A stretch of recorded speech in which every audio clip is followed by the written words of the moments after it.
امریکی میڈیا نے دعویٰ کیا ہے کہ انٹیلیجنس کے ابتدائی اندازے کے مطابق امریکی حملوں میں ایران کی جوہری تنصیبات تباہ نہیں ہوئیں۔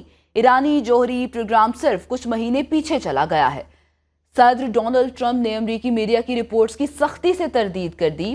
امریکی صدر نے CNN اور نیو یارک ٹائمز کی خبروں کو جعلی قرار دے دیا۔ امریکی میڈیا کے مطابق ابتدائی انٹیلیجنس رپورٹس میں بتایا گیا ہے کہ گزشتہ ہفتے امریکی حملوں میں ایران کی جوہری تنصیبات کا بنیادی مواد تباہ نہیں ہوا۔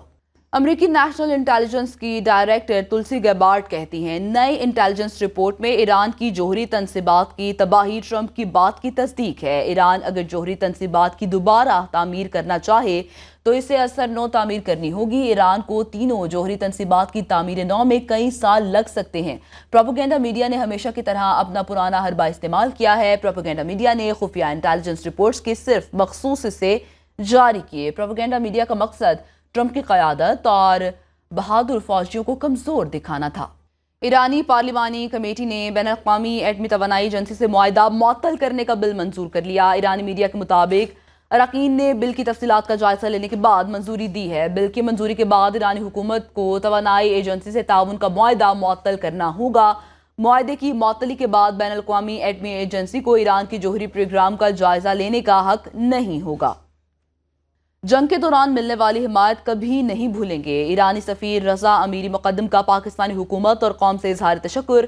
سماجی رابطے کی ویب سائٹ ایکس پر پوسٹ میں سفیر رضا امیری نے صدر مملکت آصف علی زرداری، وزیر اعظم شہباز شریف، فیلڈ مارشل عاصم منیر، سیاسی جماعتوں اور میڈیا کے نمائندگان کا ان کے اصولی اور جرأتمندانہ موقف پر شکریہ ادا کیا۔ انہوں نے کہا، صہیونی ریاست کی غیر منصفانہ اور مسلط کردہ جارحیت کے خلاف جس کا نشانہ ایران بنا، برادر اور دوست اسلامی ملک پاکستان نے ثابت قدمی اور وقار کے ساتھ ہمارے ساتھ کھڑے ہو کر اپنی غیر متزلزل حمایت اور یکجہتی کا مظاہرہ کیا ہے۔ اسرائیل اور امریکہ مل کر بھی ایران کی جوہری صلاحیت ختم نہیں کر سکے۔ اقوام متحدہ کے جوہری نگراں ادارے کے سابق ڈپٹی ڈائریکٹر جنرل اولی نے خبردار کیا ہے، ایرانی جوہری تنصیبات پر امریکی اور اسرائیلی حملوں کے باوجود تہران ایک ماہ کے اندر جوہری ہتھیاروں کے پرزے تیار کرنے کے قابل ہو سکتا ہے۔ چھوٹی یورینیم میٹل لیبارٹری کے ساتھ سینٹری فیوج افسودگی کی سہولت کا امکان موجود ہے، جو ایک ماہ پہلے جوہری ہتھیار کے پارٹس بنانے کے قابل ہے۔ اولی نے ایکس پر ایک پوسٹ میں کہا کہ خوش فہمی میں مبتلا نہیں ہونا چاہیے، ایران کا جوہری پروگرام بدستور خطرہ ہے۔